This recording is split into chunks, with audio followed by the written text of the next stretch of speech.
All right, let's talk about staying in Vietnam long term.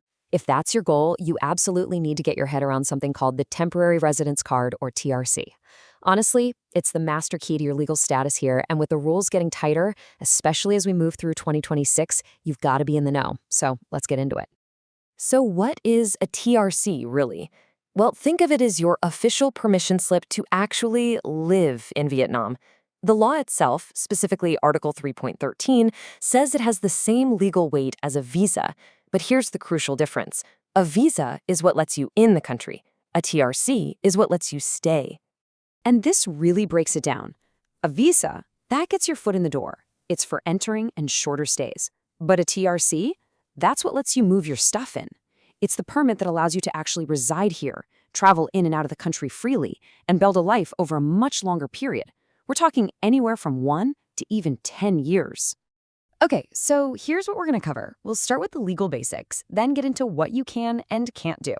We'll touch on your daily obligations, the different kinds of cards out there, and then, the most important part, we'll wrap up with the 2026 compliance updates and the risks you really need to be aware of. First things first, to really get a grip on Vietnam's residency system, you've got to understand the law it's all built on. This is the foundation for everything else. Pretty much everything we're about to discuss comes from this one key piece of legislation, Law Number 47. You can think of it as the official rulebook. Knowing this is the source of truth gives you a really solid footing for understanding why things are the way they are. Okay, so you've got the card. What does that actually mean for you? Well, having a TRC gives you a ton of freedom, but it also comes with some very, very clear boundaries. Let's start with the perks. First off, a TRC is your golden ticket for travel. No more stressful visa runs. Under Article 44, it also means you're protected by Vietnamese law. And this is a huge one. It lets you sponsor your spouse and kids to come and live with you. It really is the foundation for a stable life here. Now for the don'ts, which are just as critical to understand. The law is super strict on this. What you do has to match why you got the card. A family-sponsored card is not a backdoor to a work permit. And this next one is a biggie that catches so many people.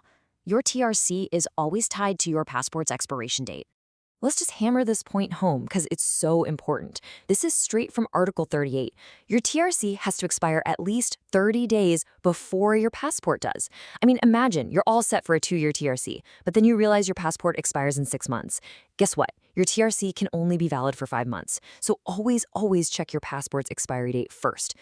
Right, so you have the card in your wallet. What does that actually mean for your day-to-day life?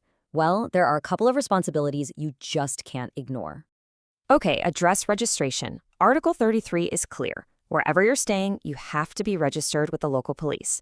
Now, usually your landlord or hotel will handle the actual paperwork, but it is your responsibility to give them your documents right away.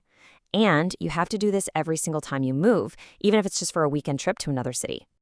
And listen. This isn't just friendly advice. This is a direct quote from the law. It's a legal obligation. It means you need to have your passport and your TRC on you whenever you're out and about. It's your immediate proof that you're here legally, so treat it that way.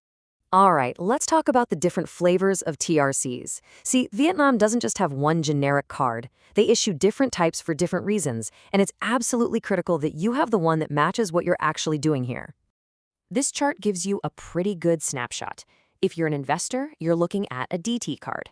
And for major investments, those can last up to 10 years. If you're a worker or an expert, you'll likely have an LD card, which is usually good for 2 years, matching your work permit. And if you're here as a spouse or child, you'll be on a TT card. The length of the card directly reflects its purpose. Okay, let's get to the most important part of this whole explainer. What's happening right now in 2026? This is where you really need to listen up to avoid some pretty serious problems with your residency. So the main message coming from the authorities is that enforcement is getting much tighter. It's not that the laws have changed, but how they're being applied is way stricter now. The days of, bending the rules or finding little loopholes, well, those days are pretty much over. So how can you lose your TRC? The law is crystal clear.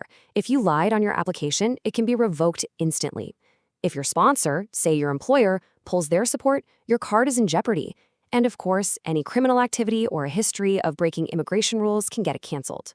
And this is the single biggest change in how things are being done. For a while now, the authorities have been really cracking down on this. Your entry visa must match the purpose of your TRC.